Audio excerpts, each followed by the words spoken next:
Ayun, so good evening guys. Ngayon po ay January 17, 2025. Friday po ulit at finally may nakita tayo na Dow G dito sa galaw ng market natin.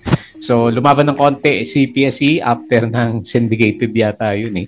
Na-drop natin kahapon kasi laki ng kandila natin, di ba? Nag-drop. And tinamaan nga po yung mga banks kahapon. Pero ngayon, so yung nagpa-Dow G dito sa stocks natin is mga bangko din naman. So BDO ayan nag 5% si BDO natin. Metrobank 0. Ilan ba to? 0.3.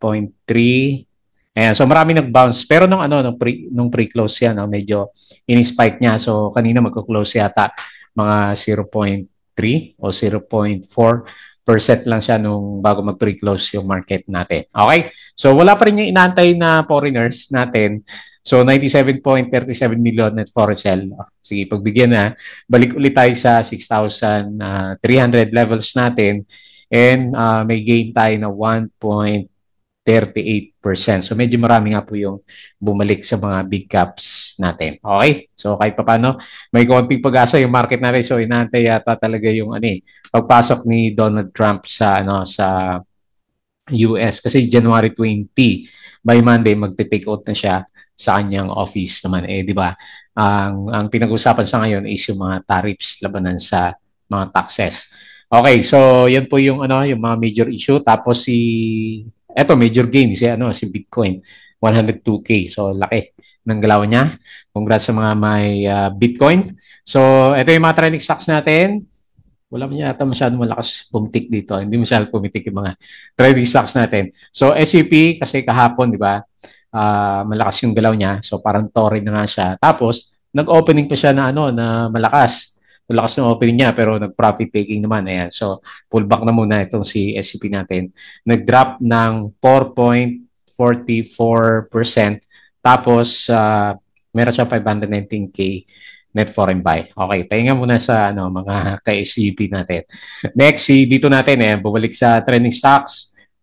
Meron siyang, ayun, bumerde siya ngayon. Pag hindi napapansin, pumipitik si dito.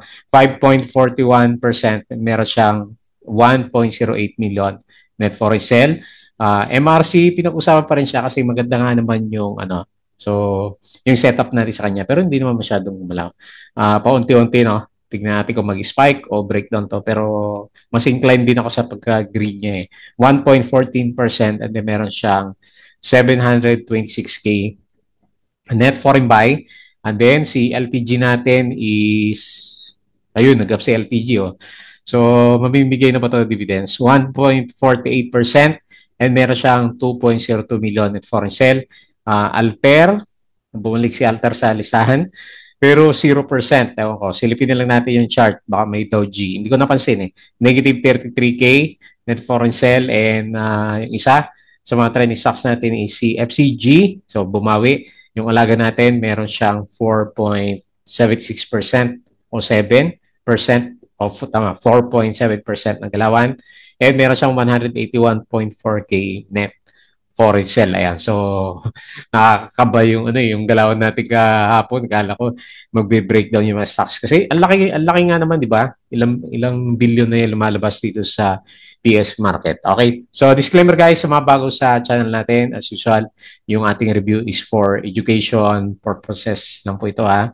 Huwag niyong gagamitin ito as a reason para mag-buy, sell, or hold ng stocks. May risk sa market due diligence. So, ikaw na lang po bahalang pumili kung anong stocks yung gusto mong bilhin. And follow mo na lang po ako dito sa ating YouTube channel. Subscribe ka lang para updated ka sa mga reviews natin or kung gusto mo join ka sa trading group naman. So, kung gusto mo ng guide during this time. Okay. So, ayan, kumukontinue yung mga members natin. So, join ka lang dito kung gusto mo ng guide sa trade sa market. Tapos, ayan, nakasubscribe. Check mo lang po yung ating daily trending stocks. Tumal ng views natin. Company reviews, walang bago. Profit or loss, mga sample trades lang naman to. Tapos, mga indicators natin, mga learnings. Fundamentals, yung mga risk management natin. And then, yung ating PSE stock market studies. Okay? So, check mo na lang po yan. Crypto ko to para sa mga play to earn games natin. Ayan. So, wala pa tayong masyadong update. Tapos sa social media, Butigipik, Palabok Trader na Facebook account natin. Ayan, nag-halo-halo na. Check na lang po yung mga posts natin yan. Follow mo na lang po.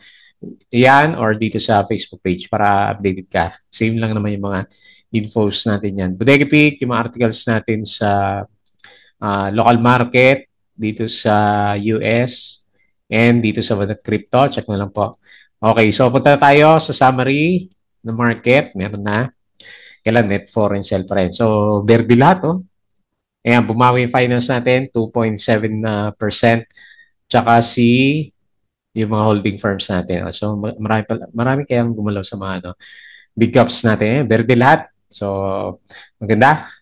Kaya lang, hindi pa nag-subside yung selling natin, 97.37 million. Pero for the whole day, nag-up to 100 million lang yung net foreign sell. So, maraming na yatang secret na nagbabay dito sa mga stocks natin kasi yun nga, medyo undervalued na yung ibang stocks natin. So, mas marami na yung big caps. Marami pa rin palang mga laglag sa big caps. So, Simonde, delikado. Simonde, Wilcon pala to.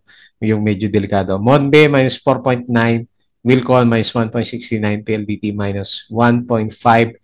And then, Sinigal, negative 0.94. So, marami pa rin pala yung namula during this time. Tapos bumawi yung mga bangko, yung banks. BDO 5.07%, BPI 2.87%, SMPH 1.86%, Jollibee 1.81%. So, hindi mo lamang bull trap o bear trap. Kahapon, biglang naglaglagan. Ngayon, kanina umaga, verde naman kaagad siya. Buti bumawi ng sa pre-close na market natin. Okay? So, mukhang may laban.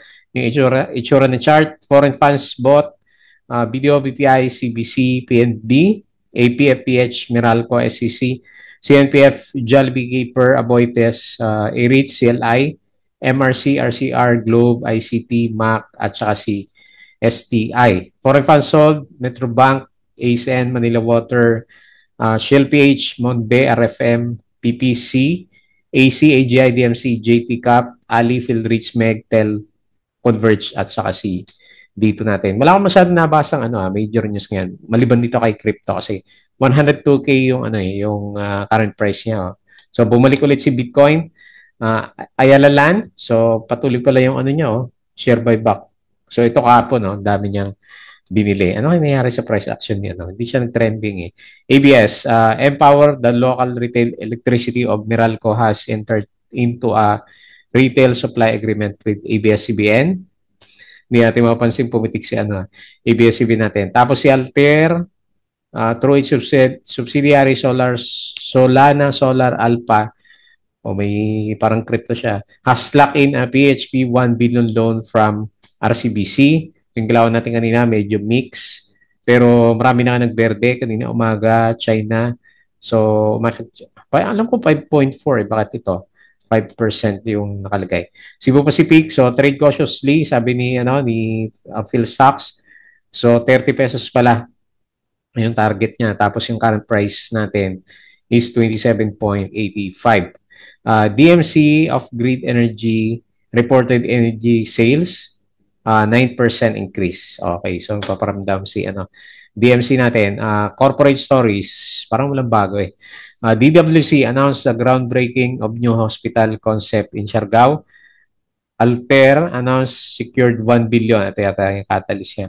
Term loan facility from RCBC kapon. Double Dragon approved issuance of 10 billion 777 retail bonds. DMC, taso 7.7%. DMCI power hit a record 491 gigawatt for 2025 plus 27% capacity boost. Mukhang hindi yata matutuloy yung yung ban ni TikTok. Baban si kung hindi niyo pa alam, baban si TikTok sa US by Sunday dapat kasi napasa yung yung batas nila pero mukhang mag-intervene si Donald Trump. Prime Media receives SEC approval to amend its articles of incorporation. Okay? So may preferred shares na ipapasok. Meralco and Venergy, meron siyang deal. DMC achieves record-breaking energy sale. Cebu, passenger increase. Baka naman maganda na si Cebu. by next quarter kasi marami nag-uwian, di ba? Double Dragon to issue 10 billion retail bonds. Okay. Share buyback, Robinson Land, URC at saka si Ali. Ito yung mga airline stocks daw. LTG. Okay. Ito bang catalyst? Expanding its global presence by entering new market including France, Italy, Spain, Denmark, sa Europe, and Latin America following its recent expansion in the Czech Republic and South Korea. Ayan. So, ganda ng galaw nito sa LPG. Silipin natin mamaya yung price action niya. Nothing to say here except that I'm little confused by the branding and marking of this peso bond sale. Ayan, so meron siya dito kay Double Dragon. Okay, tapos yung mga REITs natin, panalo pa rin si A-REITs, no? Okay, so wala masyadong nagbago. Tapos ito, CREC. Kahapon yan. Hindi yan yan. Okay, tapos yung galawan sa US market, marami tayong nakita is correction kagabi. Pero ngayon yung futures niya, lumalaban na yung futures ng US. Mukhang maganda. Siyempre, ipapasok yung bagong president po nila. Okay? So, patalastas ulit yung Patreon channel natin. Yung mga gusto ng guys sa trading sa market, sali lang po kayo dito guys ha. So, double check mo na lang yung Patreon natin. So, tama-tama, parang hopefully cross fingers ako, mag-bottom na yung market natin. Okay, so balik tayo dito sa chart na market natin. So, lagay ko yung support, di ba? Dito, in-adjust natin siya. And then, yung pinaka-resistance is dito siya. So, downtrend pa rin naman yung itsura ng market natin, di ba? Siyempre, nasa baba pa rin eh. 6,352. Ito yung trend natin sa kanya. And then, tignan natin kung yan na nga. Parang yan na, no? Ano sa tingin mo? Lagay mo nga sa comment. I-comment nyo nga po kung ano yung sa tingin nyo is, eto na ba yung reversal? Doji, ilang Doji na yan. So, okay. Parang ito na nga eh. Hopefully, cross fingers tayo. Para gumanda naman yung mga reviews natin. Rapat tayo mag-review pag downtrend yung market. Ayan. So, 1.38%. So, banks yung banks yung nagpaakyat sa kanya. So, RSI nasalba sa pagka-oversold condition. Okay. So, sino yung mga winners for today's trading? Meron ba? Half na lang ako may volume wala kasing Star Mall. Wala kasing volume yung iba eh. Sino pa? Ito, si dito. Ayan, malakas laban siya So, Dow G din pala yung kahapon. Ayan. Hindi natin nabasa ito kahapon sa trending stocks. 5.4%. BDO, ayun kinain din niya. So, sayang ako na shake out, di ba? 5.07. FNI, 4.9. Yun, May setup si FNI. FCG, 4.76%. Hopefully, yan na rin yun. Nag-bounce sa MA100. ATN, ito, akit na akit si ATN. 3.7%. Macro Asia, ayan, nag-bounce ulit. Double bottom. 3.65. Hopefully nga, maganda na yung galaw natin by next week. Kaso walang sign yung foreigners. So, BPI 2.97. So, konti lang yung galaw ng iba. Okay, so dito naman tayo sa mga losers. Hopefully hindi tayo nasama sa mga ito. Ayun, 14% sa Berjaya, Philippines, Bicor. Minus, ang laki, no? So, may mga lumabas yan, May na-trap dyan. Ilang araw din siyang, umakyat. Tapos, biglang binuhusan. Okay, walang volume yung mga top losers. Ayan. Ayan, wala na medyo deads ulit Apollo natin, 5.36%. Monde, lalim ni Monde, Parang hindi na double bottom yung itsura niya, SCP. Okay, so ito pag-usapan natin mamaya. Tapos si Axilum, walang volume, 4,000 lang, Walang may gusto kay Axilum. ABS-CBN, -3. Parang Apollo yung dalawa. Medic, -3. Walang volume din. ABA, walang volume. PLBT, -1.5%. Okay. So, yun po yung mga galawan ng ating mga stocks. And busy tayo dito sa global markets. Ayan, mabagal ako magsalita. Kasi yung mouse ko, meron yata akong carpal tunnel syndrome Masakit yung yung kanan kong kamay. So, kaliwa yung ginagamit kong pang sa mouse natin. Okay. So, dito sa world indices naman natin, okay, maganda mamaya. Si S&P Futures, 0. Ilan yan? 36% positive. Dow Future 0.3, Nasdaq 0.46%. So hopefully mag-bounce mamaya. European markets, pang ilang araw na to, pangatlong araw na berde, di ba? Na nagre-review tayo. So maganda yung bounce dito sa Europe. Tapos dito sa Bandang Asia, mix. Mix yung galaw natin, no? Saan na sina Japan? Hindi ko nakikita dito sa Wala no? Sa bandang Asia, hindi ko makita. Yung mga major kasi yun eh. Okay, so mix sa bandang Asia. And then, punta tayo dito sa bandang crypto. Okay, so ganda Okay, dapat buy and hold lang pala to pag nagdi-dip. Buy the dip si crypto natin yan. So, market siya ulit 3% for today. 102K, si Ethereum 3.4, XRP, ito si XRP, mabilis gumalaw. 3.29, mababa kasi yung price niya eh. Pero malaki na rin yung yung market cap niya, no. BNB, balik ulit sa 700. Ayan, Dacho, 10%. So talaga po nag-bounce si Bitcoin lahat sama-sama. Ayan, pabalik na rin si TRX, si Shiba, nag-up din siya ng 10%. Okay, so tuwa-tuwa yung mga traders natin sa crypto during this time. Okay, so 66274 hanggang 6,600 tayo ha. Binaba natin kasi yung 6.3 to 6.8 wala na break yung support natin. Okay. So pag-usapan natin yung ating mga trend stocks, unahin natin si SCP. Okay, so nan-trap na. Kala ko didiretso na to kanina. Ayan, nan-trap na siya. Meron ba tayong Fibonacci dito? Parang meron, no? Kung tandaan yung usapan natin kahapon, saktong-sakto yata to sa resistance natin kahapon. Ayan, dito ko yata nilagay yung yung bottom niya. Sakto. Ayan, kita mo. Sakto sa resistance, pinump sa opening and then saka trinap yung mga bumili kanina umaga. Okay, pahinga muna siguro to si SCP natin. Oops, balik ko lang ha. Hindi ko nakita yung niya support. Okay. So, pinaka-next na support dito. Kaya abang na lang po kayo sa Dow G, yung mga sasalo. Kaya lang, polling night muna. Laki ng, laki ng drop, 4.4%. Ayan. Long ride si SCP natin. Kasi ang laki ng gap niya dito, di ba? Tinignan natin last time. Ayun, laki ng gap to. Wala dito sa 15 pesos. So, kanina sabi, nag-touch naman sa 14. Ayan, babalikan na lang daw si 14 pesos natin. So, profit taking muna to. Friday, no? So, at saka malaki na rin kasi yung galaw niya. Ayan, kaya medyo konting ingat tayo sa mga impulsive buying sa mga stocks. So, ayan, medyo nagko-correct na yung overbought niya. So, solid yung solid, siyempre, solid yung yung mga indicators natin kasi malakas yung galawan niya last time. Price action wise, so susundan niya yan. Ayan. Careful na lang, negative 4.4%, meron siyang 519K net foreign buy. Okay, next. Dito. Okay, mga kadito na ticks, nag-bounce sa MA100. Mukhang yun yung pinaka-support niya, no? So, sakto na. Sakto-sakto na sa drawing natin, no? Galing. So, parang lakas ng support natin dito sa MA100. Buhay ulit si Oops, sorry nagkakamali ako ng pindot. So, loan. Hirap pag hindi yung main na kamay mo yung napindot. Ayan, so ito yung trend natin sa kanya. So, ganun pa rin naman.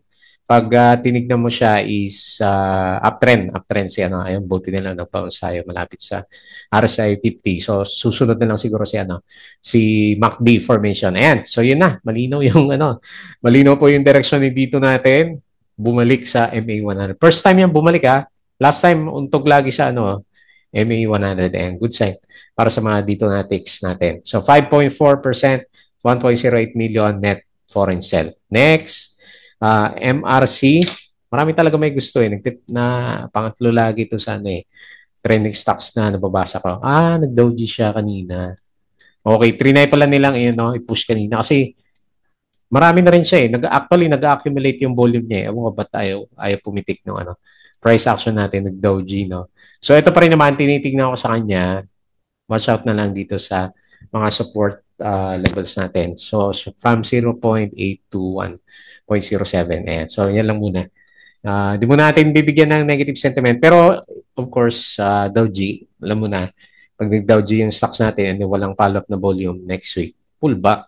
Ayan, so 1.14%. Lumaban naman siya. Baka next week na itutulak to. Kasi buhay yung ano nyo, buhay yung volume niya, MRC. Parang nag-ano siya, nagko-conso. Ayan, so 726K net foreign buy. Okay naman yung ano niya. Kung itsura lang ng RSI. Ayan, no? So, gumagalaw ng RSI paakyat. Ayan. Okay, so next week natin malalaman to. Sabay siguro to sa market pag maganda yung galaw natin. Next, LTG. Okay, so breakout. Panalo si LTG, no? So, ito yung pinakamaganda sa mga dividends na ngayon. Followed by SEC, no? Ayan, breakout. Tapos on the way dito sa previous resistance 11.2. Ganda ng chart niya. So, yun yung catalyst natin mag-i-expand pala to sa tamang-tama sa mga bodeguero natin kay LPG. Ayan. So, yan yung niya. Pinapakita. Baka dito nga sa Ayan. Pero, since kakalabas ng news, baka meron pa. Meron pa siyang itutulak, di ba? Okay. So, panalo po the 2025. Itong si LPG. Overbought ng konti yung RSI level natin. Overbought siya ng konti. Okay, so 1.48%. Maganda rin bantayan to. Uptrend. Negative 2.02 million net foreign sell. Next, Alter. Hindi ko malaw si Alter But nag-Dow G ba to? Saglit. Hindi ko napansin Okay. Nag-pause. Okay. Lumalaban naman So 0%. Umakyat kasi ng konti kanina. Ayan. So dito pa rin naman natin ilalagay. So wala na bago sa sentiment natin kapon. So bullish pa rin naman. Kahit na 0% yung galaw natin. So, yan. So, approximate lang naman. Yung pinaka-trend channel natin sa kanya para makita natin yung direction niya. So, okay pa rin. Kahit yung indicators niya, okay din siya. Saan ba yan? Yan. Tapos, RSI 50. So, negative 33.12K net for SL maliit lang. Okay? No worries. Marami yatang may hawak na Alter. And then, lastly, si FCG. Okay, so uptrend pa rin, no? Okay, nag-bounce din tayo sa MA 100. Ganda rin ang galaw na ito So, tignan natin kung ganyan. O kung masyado kang bullish, pwede rin naman dito. Yan. So, anyway, ang pinakamaganda lang kasi sa galaw niya, uptrend. Parang LTG, yung galawan ni FCG natin. Catalyst, wala pa po. Wala pa tayong nababasa. So, bakit nagtitrending itong mga stocks natin? Wala tayong masyadong foreign buying. Okay, so yan na lang muna. So, uptrend po. So, tama-tama. Maganda yung pwesto niya. Nag-up siya ng 4.76% and meron siyang 181K net foreign sell. Okay, so balik ako sa PSE. So, at least may pampalubag-loob si PSE. Actually, tatry naman siya. Kagaya na ito, nag-Dow G and then nag-bounce. So, nag-Dow G and then hopefully meron tayong breakout. Malapit dito sa 6,400 level naman. Ayan. So, okay, hindi kaganda yung foreign buy, hindi kaganda yung price action, pero significant yung paglalabas sa mga Dow G. At saka hindi naman ganun kalaki yung net foreign sell. So, tingnan natin pagka upo next week ni Donald Trump. So, tingnan natin kung magsiso yung yung galawan ng ating mga stocks. So, abang-abang na lang tayo by January 20 kasi yun Okay, so yun lang po yung ating review for today's trading. Enjoy naman natin yung weekend. So as usual, please don't forget to subscribe dito sa ating Palabok Trader na YouTube channel. Join ka lang po. Crypto ko to, follow mo na lang. Facebook account, follow po ako dito. Ayun yung mouse ko, ayaw gumalaw. And dito sa ating Facebook page, follow po ako, Bodega Peak, Twitter, and Patreon yung mga gusto po ng guide. Sali lang po kayo dito. So yun lang, maraming salamat. Happy weekends po.